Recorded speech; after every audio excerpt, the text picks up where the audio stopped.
श्री महालक्ष्मी कवचम्। अस्य श्री महालक्ष्मी कवच मंत्रस्य ब्रह्मा ऋषिः गायत्री छन्दः महालक्ष्मीर्देवता महालक्ष्मी प्रीत्यर्थं जपे विनियोगः। इंद्र उवाच समस्तकवचानां तु तेजस्वी कवचोत्तमम् आत्मरक्षणमारोग्यम् सत्यं त्वं ब्रूहि गीष्पते। श्रीगुरुरुवाच लक्ष्म्यास्तु कवचं प्रवक्ष्यामि समासतः चतुर्दशसु लोकेषु रहस्यं ब्रह्मणोदितम्। ब्रह्मोवाच शिरो मे विष्णुपत्नी च ललाटं ऋतोद्भवा चक्षुषीषु विशालाक्षी श्रवणे सागराम्बुजा घ्राणं पातु वरारोहा जिह्वा मामार्यरूपिणी मुखं पातु महालक्ष्मीः कंठं वैकुंठवासिनी स्कंधो मे जानकी पातु भुजो भार्गवनंदनी बाहु द्रौद्रवणी पातु करो हरिवरांगना वक्षः पातु च श्रीदेवी हृदयं हरिसुंदरी कुक्षिं च वैष्णवी पातु नाभिं भुवनमात्रका कटिं च पातु वाराही शक्तिनी देवदेवता उरो नारायणी पातु जानुनी चंद्रसोदरी इंदिरा पातु जंगे में पादो भक्त नमस्कृता नखान तेजस्विनी पातु सर्वांगं करुणामयी ब्रह्मणालोक रक्षार्थं निर्मितं कवचं श्रियः ये पठन्ति महात्मास्ते च धन्या जगत्त्रये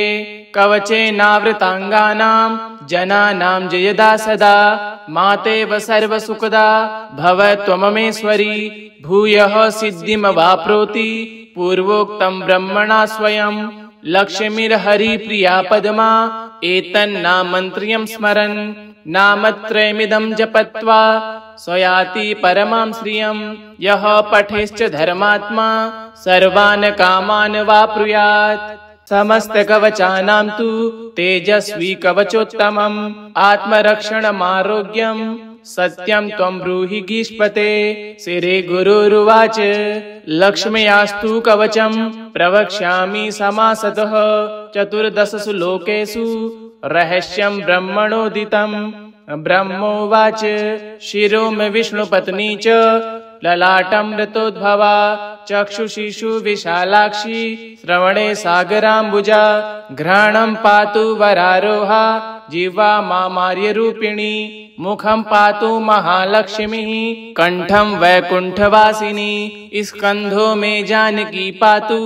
भुजो भार्गवनंदनी बाहु द्रौद्रवणी पातु करो हरिवरांगना वक्षः पातु च श्रीदेवी हृदयं हरिसुंदरी कुक्षिं च वैष्णवी पातु नाभिं भुवनमात्रका कटिं च पातु वाराही शक्तिनी देवदेवता उरो नारायणी पातु जानुनी चंद्रसोदरी इंदिरा पातु जंगे में पादो भक्त नमस्कृता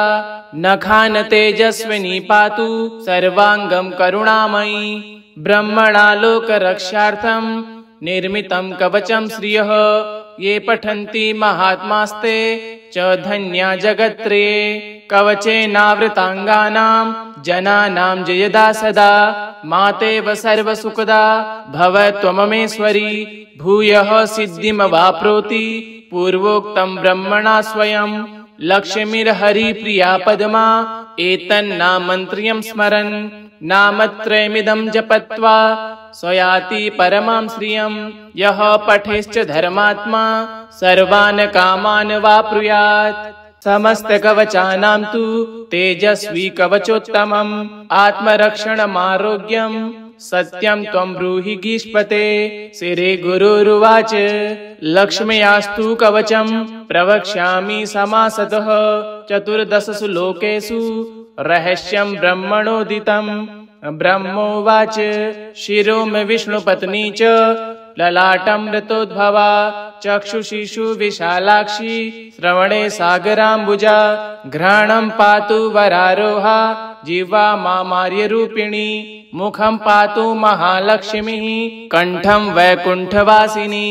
स्कंधो मे जानकी पातु भुजो भार्गवनंदनी बाहुद्रो द्रवणी पातु करो हरिवरांगना वक्षः पातु च श्रीदेवी हृदयं हरिसुंदरी कुक्षिं च वैष्णवी पातु नाभिं भुवनमात्रका कटिं च पातु वाराही सखिनी देवदेवता उरो नारायणी पातु जानुनी चंद्रसोदरी इंदिरा पातु जंगे में पादो भक्त नमस्कृता नखान तेजस्विनी पातु सर्वांगम करुणामयी ब्रह्मणालोक रक्षार्थम निर्मितं कवचं श्रियः ये पठन्ति महात्मास्ते च धन्या जगत्त्रये कवचेनावृतांगानां जनानां जयदा सदा मातेव सर्वसुखदा भव त्वममेश्वरी भूयः सिद्धिमवाप्नोति पूर्वोक्तं ब्रह्मणा स्वयं लक्ष्मीर्हरिप्रिया पद्मा एतन्नामन्त्र्यं स्मरन् नामत्रयमिदं जपत्वा स्वयाति परमां श्रियं यः पठेश्च धर्मात्मा सर्वान् कामान् वाप्नुयात् समस्त कवचानां तु तेजस्वी कवचोत्तमम् आत्मरक्षणमारोग्यं सत्यं त्वं ब्रूहि गीष्पते शिरे गुरुरुवाच लक्ष्म्यास्तु कवचं प्रवक्ष्यामि समासतः चतुर्दशसु लोकेषु रहस्यं ब्रह्मणोदितं ब्रह्मोवाच शिरो मे विष्णुपत्नी च ललाटमृतोद्भवा चक्षुषीषु विशालाक्षी श्रवणे सागराम्बुजा घ्राणं पातु वरारोहा जिह्वा मामार्यरूपिणी मुखं पातु महालक्ष्मीः कंठं वैकुंठवासिनी स्कंधो मे जानकी पातु भुजो भार्गवनंदनी बाहुद्रो द्रवणी पातु करो हरिवरांगना वक्षः पातु च श्रीदेवी हृदयं हरिसुंदरी कुक्षिं च वैष्णवी पातु नाभिं भुवनमात्रका कटिं च पातु वाराही सखिनी देवदेवता उरो नारायणी पातु जानुनी चंद्रसोदरी इंदिरा पातु जंगे में पादो भक्त नमस्कृता नखान तेजस्विनी पातु सर्वांगम करुणामयी ब्रह्मणालोक रक्षार्थम निर्मितं कवचं श्रियः ये पठन्ति महात्मास्ते च धन्या जगत्त्रये कवचेनावृतांगानां जनानां जयदा सदा मातेव सर्वसुखदा भव त्वममेश्वरी भूयः सिद्धिमवाप्नोति पूर्वोक्तं ब्रह्मणा स्वयं लक्ष्मीर्हरिप्रिया पद्मा एतन्नामन्त्र्यं स्मरन् नामत्रयमिदं जपत्वा स्वयाति परमां श्रियं यः पठेश्च धर्मात्मा सर्वान् कामान् वाप्नुयात् समस्त कवचानां तु तेजस्वी कवचोत्तमम् आत्मरक्षणमारोग्यं सत्यं त्वं ब्रूहि गीष्पते शिरे गुरुरुवाच लक्ष्म्यास्तु कवचं प्रवक्ष्यामि समासतः चतुर्दशसु लोकेषु रहस्यं ब्रह्मणोदितं ब्रह्मोवाच शिरो मे विष्णुपत्नी च ललाटमृतोद्भवा चक्षुषीषु विशालाक्षी श्रवणे सागराम्बुजा घ्राणं पातु वरारोहा जिह्वा मामार्यरूपिणी मुखं पातु महालक्ष्मीः कंठं वैकुंठवासिनी स्कंधो मे जानकी पातु भुजो भार्गवनंदनी बाहुद्रो द्रवणी पातु करो हरिवरांगना वक्षः पातु च श्रीदेवी हृदयं हरिसुंदरी कुक्षिं च वैष्णवी पातु नाभिं भुवनमात्रका कटिं च पातु वाराही सखिनी देवदेवता उरो नारायणी पातु जानुनी चंद्रसोदरी इंदिरा पातु जंगे में पादो भक्त नमस्कृता नखान तेजस्विनी पातु सर्वांगम करुणामयी ब्रह्मणालोक रक्षार्थम निर्मितं कवचं श्रियः ये पठन्ति महात्मास्ते च धन्या जगत्त्रये कवचेनावृतांगानां जनानां जयदा सदा मातेव सर्वसुखदा भव त्वममेश्वरी भूयः सिद्धिमवाप्नोति पूर्वोक्तं ब्रह्मणा स्वयं लक्ष्मीर्हरिप्रिया पद्मा एतन्नामन्त्र्यं स्मरन् नामत्रयमिदं जपत्वा स्वयाति परमां श्रियं यः पठेश्च धर्मात्मा सर्वान् कामान् वाप्नुयात् समस्तकवचानां तु तेजस्वी कवचोत्तमम् आत्मरक्षणमारोग्यं सत्यं त्वं ब्रूहि गीष्पते। श्री गुरुरुवाच लक्ष्म्यास्तु कवचं प्रवक्ष्यामि समासतः चतुर्दशसु लोकेषु रहस्यं ब्रह्मणोदितम्। ब्रह्मोवाच शिरो मे विष्णुपत्नी च ललाटं मृतोद्भवा चक्षुषीषु विशालाक्षी श्रवणे सागराम्बुजा घ्राणं पातु वरारोहा जिह्वा मामार्यरूपिणी मुखं पातु महालक्ष्मीः कंठं वैकुण्ठवासिनी स्कन्धो मे जानकी पातु भुजो भार्गवनन्दिनी बाहु द्रौद्रवणी पातु करो हरिवरांगना वक्षः पातु च श्रीदेवी हृदयं हरिसुन्दरी कुक्षिं च वैष्णवी पातु नाभिं भुवनमात्रका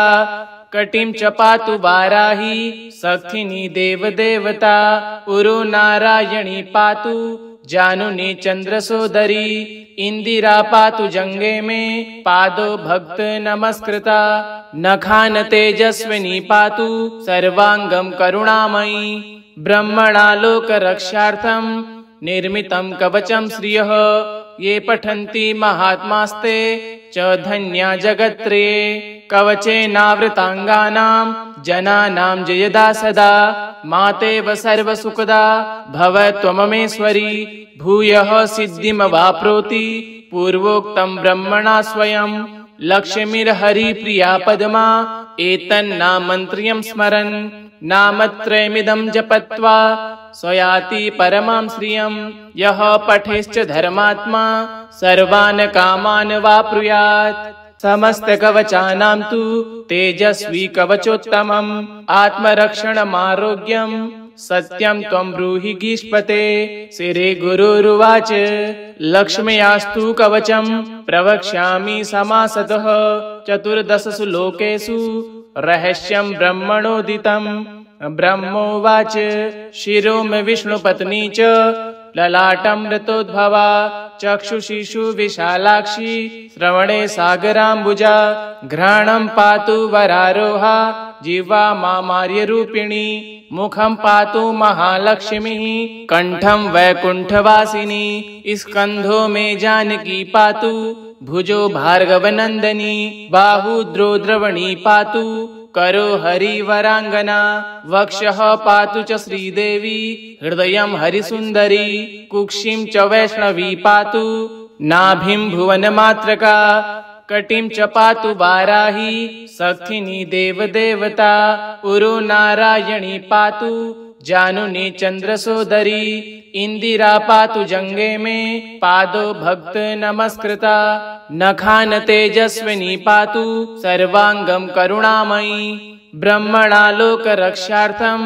निर्मितं कवचं श्रियः ये पठन्ति महात्मास्ते च धन्या जगत्त्रये कवचेनावृतांगानां जनानां जयदा सदा मातेव सर्वसुखदा भव त्वममेश्वरी भूयः सिद्धिमवाप्नोति पूर्वोक्तं ब्रह्मणा स्वयं लक्ष्मीर्हरिप्रिया पद्मा एतन्नामन्त्र्यं स्मरन्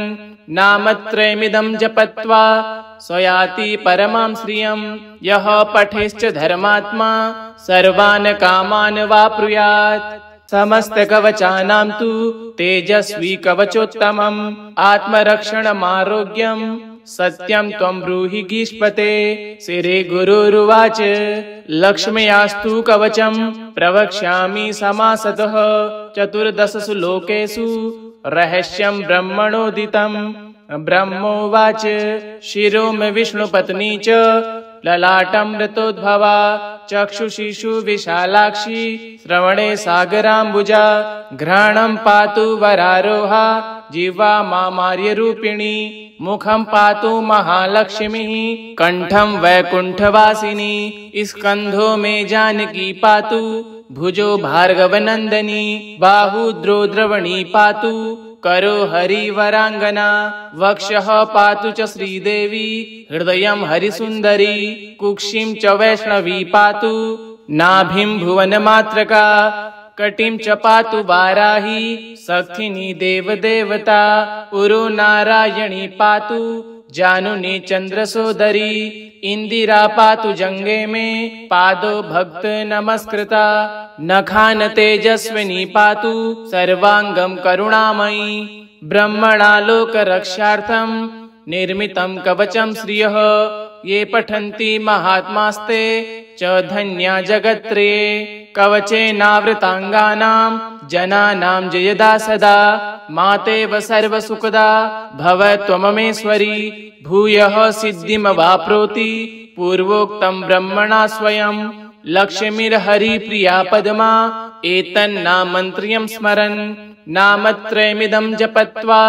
स्वयाति परमां श्रियं यः पठेश्च धर्मात्मा सर्वान् कामान् वाप्नुयात् समस्त कवचानां तु तेजस्वी कवचोत्तमम् आत्मरक्षणमारोग्यं सत्यं त्वं ब्रूहि गीष्पते श्री गुरुरुवाच लक्ष्म्यास्तु कवचं प्रवक्ष्यामि समासतः चतुर्दशसु लोकेषु रहस्यं ब्रह्मणोदितम् ब्रह्मोवाच शिरो मे विष्णुपत्नी च ललाटमृतोद्भवा चक्षुषीषु विशालाक्षी श्रवणे सागराम्बुजा घ्राणं पातु वरारोहा जिह्वा मामार्यरूपिणी मुखं पातु महालक्ष्मीः कंठं वैकुंठवासिनी स्कंधो मे जानकी पातु भुजो भार्गवनंदनी बाहु द्रौद्रवणी पातु करो हरिवरांगना वक्षः पातु च श्रीदेवी हृदयं हरिसुंदरी कुक्षिं च वैष्णवी पातु नाभिं भुवनमात्रका कटिं च पातु वाराही सक्थिनी देवदेवता उरु नारायणी पातु जानुनी चंद्रसोदरी इंदिरा पातु जंगे में पादो भक्त नमस्कृता नखान तेजस्विनी पातु सर्वांगम करुणामयी ब्रह्मणा लोक रक्षार्थम निर्मितं कवचं श्रियः ये पठन्ति महात्मास्ते च धन्या जगत्त्रये कवचेनावृतांगानां जनानां जयदा सदा मातेव सर्वसुखदा भव त्वममेश्वरी भूयः सिद्धिमवाप्नोति पूर्वोक्तं ब्रह्मणा स्वयं लक्ष्मीर्हरिप्रिया पद्मा एतन्नामन्त्र्यं स्मरन् नामत्रयमिदं जपत्वा स्वयाति परमां श्रियं यः पठेश्च धर्मात्मा सर्वान् कामान् वाप्नुयात् समस्त कवचानां तु तेजस्वी कवचोत्तमम् आत्मरक्षणमारोग्यं सत्यं त्वं ब्रूहि गीष्पते श्री गुरुरुवाच लक्ष्म्यास्तु कवचं प्रवक्ष्यामि समासतः चतुर्दशसु लोकेषु रहस्यं ब्रह्मणोदितम् ब्रह्मोवाच शिरो मे विष्णुपत्नी च ललाटमृतोद्भवा चक्षुषीषु विशालाक्षी श्रवणे सागराम्बुजा घ्राणं पातु वरारोहा जिह्वा मामार्यरूपिणी मुखं पातु महालक्ष्मीः कंठं वैकुंठवासिनी स्कंधो मे जानकी पातु भुजो भार्गवनंदनी बाहु द्रौद्रवणी पातु करो हरिवरांगना वक्षः पातु च श्रीदेवी हृदयं हरिसुंदरी कुक्षिं च वैष्णवी पातु नाभिं भुवनमात्रका कटिं च पातु वाराही सक्थिनी देवदेवता उरु नारायणी पातु जानुनी चंद्रसोदरी इंदिरा पातु जंगे में पादो भक्त नमस्कृता नखान तेजस्विनी पातु सर्वांगम करुणामयी ब्रह्मणा लोक रक्षार्थम निर्मितं कवचं श्रियः ये पठन्ति महात्मास्ते च धन्या जगत्त्रये कवचेनावृतांगानां जनानां जयदा सदा मातेव सर्वसुखदा भव त्वममेश्वरी भूयः सिद्धिमवाप्नोति पूर्वोक्तं ब्रह्मणा स्वयं लक्ष्मीर्हरिप्रिया पद्मा एतन्नामन्त्र्यं स्मरन् नामत्रयमिदं जपत्वा स्वयाति परमां श्रियं यः पठेश्च धर्मात्मा सर्वान् कामान् वाप्नुयात् समस्त कवचानां तु तेजस्वी कवचोत्तमम् आत्मरक्षणमारोग्यं सत्यं त्वं ब्रूहि गीष्पते। श्रीगुरुरुवाच लक्ष्म्यास्तु कवचं प्रवक्ष्यामि समासतः। 14 लोकेषु रहस्यं ब्रह्मणोदितं। ब्रह्मोवाच शिरो मे विष्णुपत्नी च ललाटमृतोद्भवा।